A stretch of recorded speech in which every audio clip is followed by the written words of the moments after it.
Apprends-moi, Seigneur, à aimer comme toi, en confiance, Dieu mon Père. Apprends-moi, Seigneur, à aimer comme toi, tous mes frères que tu aimes. Accueille en toi le don de l'Esprit, il est ta force d'aimer. En Marie, il te prend sous son ombre, façonne en toi l'amour miséricorde. Apprends-moi, Seigneur, à aimer comme toi, en confiance, Dieu mon Père. Apprends-moi, Seigneur, à aimer comme toi, tous mes frères que tu aimes.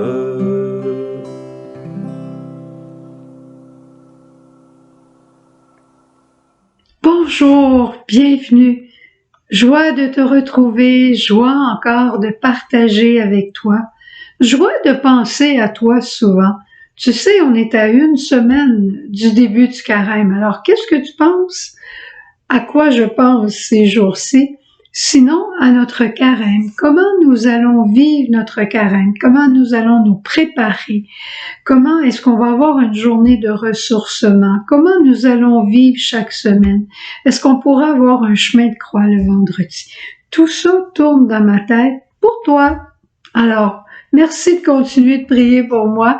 J'en ai vraiment besoin pour que le bon Dieu mette des heures dans les petites minutes que j'ai.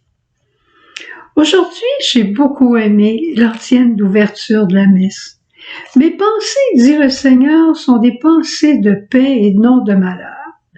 Vous m'invoquerez, je vous écouterai, et de partout, je ramènerai des captifs.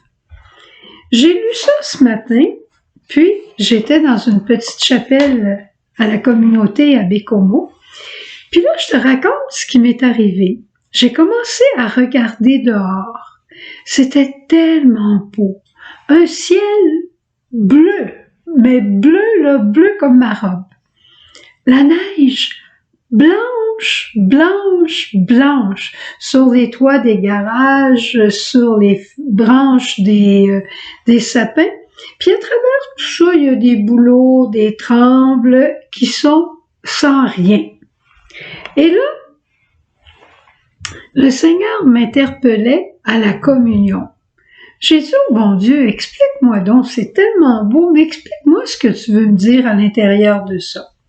Puis le Seigneur me disait, il faut toujours vivre en communion, toujours être en alliance avec moi et avec les miens qui deviennent les tiens parce que je les confie, mais toujours avec moi en premier.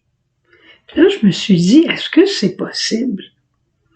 Avoir une relation pure comme la neige blanche, avoir une relation magnifique éclairée comme un ciel bleu, puis des arbres qui semblent morts, puis qui ont encore leur beauté. Est-ce que c'est possible de mettre tout ça ensemble?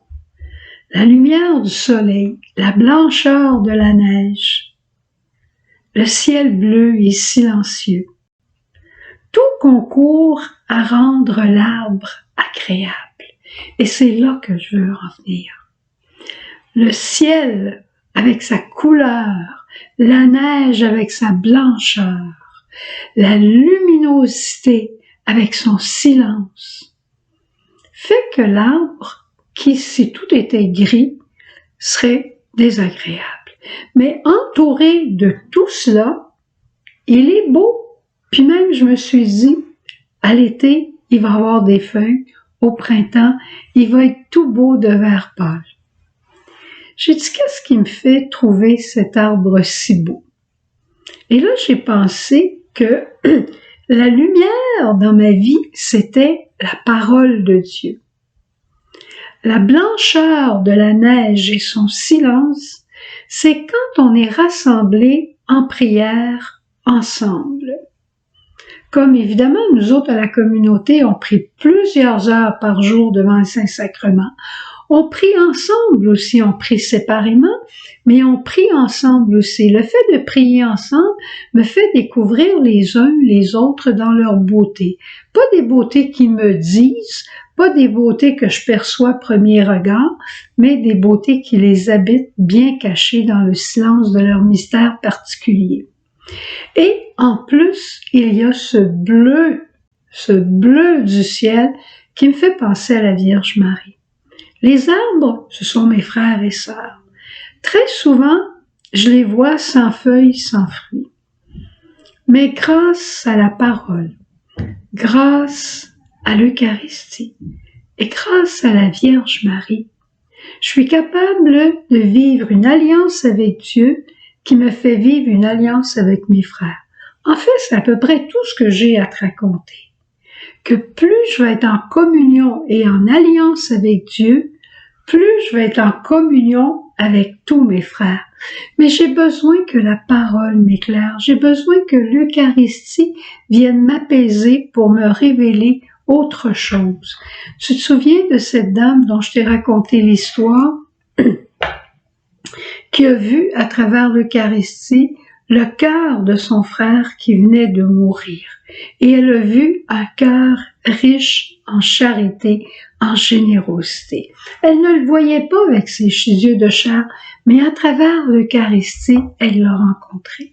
Et en passant, tu sais, le meilleur lieu pour rencontrer tes parents qui seraient décédés, un frère, un conjoint, une épouse, de qui tu t'ennuies, à qui tu aimerais dire des choses, le meilleur lieu, c'est à travers l'Eucharistie. À travers l'Eucharistie. Il y a des chapelles d'adoration, peut-être par chez toi. Les églises sont réouvertes pour les messes dominicales, pour les messes la semaine, et si par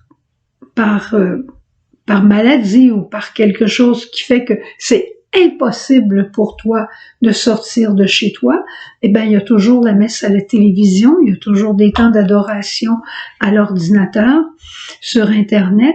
Eh bien, rencontre tes parents à travers Jésus dans l'Eucharistie. Jésus te permet de rencontrer les tiens en lui. Essaie-le, tu vas voir. Alors, Jésus nous donne tout de lui-même pour que nous puissions vivre avec les nôtres d'une manière nouvelle. C'est une parabole, mais dans l'Évangile, c'est la même chose. On retrouve les apôtres qui ont essayé de libérer et de guérir un enfant qui était muet. Ils n'ont pas été capables. Puis là, ils se sont mis à discuter entre eux. Il faut prier. Mais Jésus va leur dire, Jésus va arriver avec toute son humanité. Il va demander au papa, ça fait longtemps que l'enfant a ça, comment il va? Il va le libérer. L'enfant va tomber à terre. Jésus va le relever. Il va le rendre à son père. Puis après, les apôtres vont dire, pourquoi toi t'as réussi, puis nous autres on n'a pas réussi? Jésus va dire, il y a des espèces qui ne se chassent que par la prière. C'est parce que Jésus était entouré dans l'amour de son Père, dans la volonté de son Père, qu'il a agi au nom de son Père. Peut-être qu'eux autres, ils agissaient un petit peu en leur nom, par leur propre pouvoir. Jésus te dit, comme il me dit ce matin, si tu veux aimer tes frères avec ce qui a l'air plutôt mort en eux, nourris-toi de la parole, l'Eucharistie, et reste proche de la Vierge Marie. Au revoir. On continue dans la charité ensemble. Hein? C'est un autre aspect aujourd'hui. Au revoir.